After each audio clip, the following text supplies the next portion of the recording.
guys, welcome back to my channel. This is me, your Sushmita, and you are watching my channel Sushmita की दुनिया। আগের mini ব্লগে আমি post করেছিলাম রাখির আগের দিনকের ঘটনা। আজকে আমি তোমাদের সঙ্গে শেয়ার করতে চলেছি রাখির দিনকে আমরা কি কি করেছি। তো দেখো, প্রথমে উঠে গিয়ে কিন্তু ফ্রেশ হয়ে নিয়েছি, বাট আমি স্নান এখনো করিনি। এখন 11:30 বাজে। তো তখন আমি ব্লগটা স্টার্ট করেছি। এটা হলো ছোট ভাই, একে আমি পাটকাঠি বলি, দাঁতলা বলি। আর বড় ভাইকে কিন্তু আমি মোটু বলি। আমি কিন্তু আমার সব ভাইদেরই ফোন করে ডেকেছিলাম। যখন আমি বাড়িতে ছিলাম তখনও ডেকেছিলাম, এখন আমি মাসির বাড়িতে। সো আমি মাসির বাড়িতে ডেকেছিলাম, কিন্তু সবাই আনফর্চুনেটলি আসতে পারেনি। সবাইকে প্রায় রাখি পরানো হয়ে গিয়েছে, বাট এদের আমি কখনো রাখি পরাইনি। এই ভাইদের সঙ্গে কিন্তু আমার আর বেশি দেরি করা যাবে না। এবার স্নান করে রেডি হতে হবে। আর তোমাদের রাখি কেমন কেটেছে জানাতে ভুলবে না। আমার রাখিটা তো আমি তোমাদের সঙ্গে শেয়ার করেই দিলাম। স্নান করে চলে এসেছি। তো কালকে আমরা সবকিছু কিনে নিয়ে চলে এসেছিলাম। তো আমি রেডি হয়ে গেছি, এবার ভাইদের পালা। এই ছোট ভাই, বড় ভাই আর একটা ভাই দাদা আসছে। দাদাটার জন্য আমরা ওয়েট করছিলাম। সমস্ত কিছু রেডি করে আমরা বসে আছি। আমি ভাইদের বললাম তোমরা একটু বসো, তোমাদের কয়েকটা ফটো ক্লিক করি, একটু ভিডিও নেই।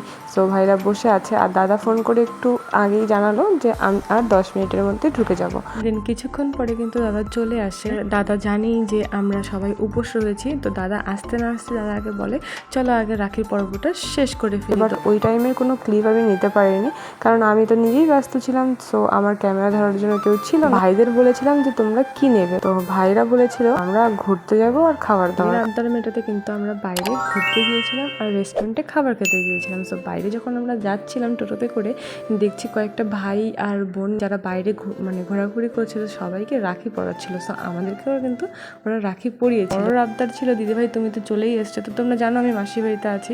তো তাই বড় বলছিল যে তুমি তো চলেই এসছো, আমাদেরকে এবার রাখিটা পরিয়েই তুমি কিন্তু যাবে, কারণ তুমি কিন্তু আমাদের কখনো রাখি পরাও। এইভাবে বললে কি আর ভাইয়ের কথা ফেলা যায়? আমাদের রাখির দিনটা কিন্তু খুবই ভালো কেটেছিল। তোমাদের কেমন করেছিল জানাতে ভুলবে না। আমরা কিন্তু চলে এসেছি রেস্টুরেন্টে। আমরা খুব মজা করেছি, বিরিয়ানি খেয়েছি, মোগলাই খেয়েছি, আইসক্রিম খেয়েছি, কোল্ড ড্রিঙ্কস খেয়েছি, তো অনেক কিছু খেয়েছি আর অনেক ঘুরেছি। আমাদের তো সবার ফাস্টিং ছিল, তো আমাদের পেটে প্রচুর ডন মারছিল।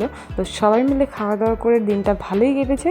সবাইকে হ্যাপি রাখি, আর সবাই ভালো থেকো, সুস্থ থেকো, আর আমাদেরকে দোয়াতে ইয়াদ করো। এটা ভালো লাগলে লাইক করতে ভুলবে না, আর চ্যানেলে নতুন হলে সাবস্ক্রাইব করতে ভুলবে না। Okay, tata, bye bye, see you again.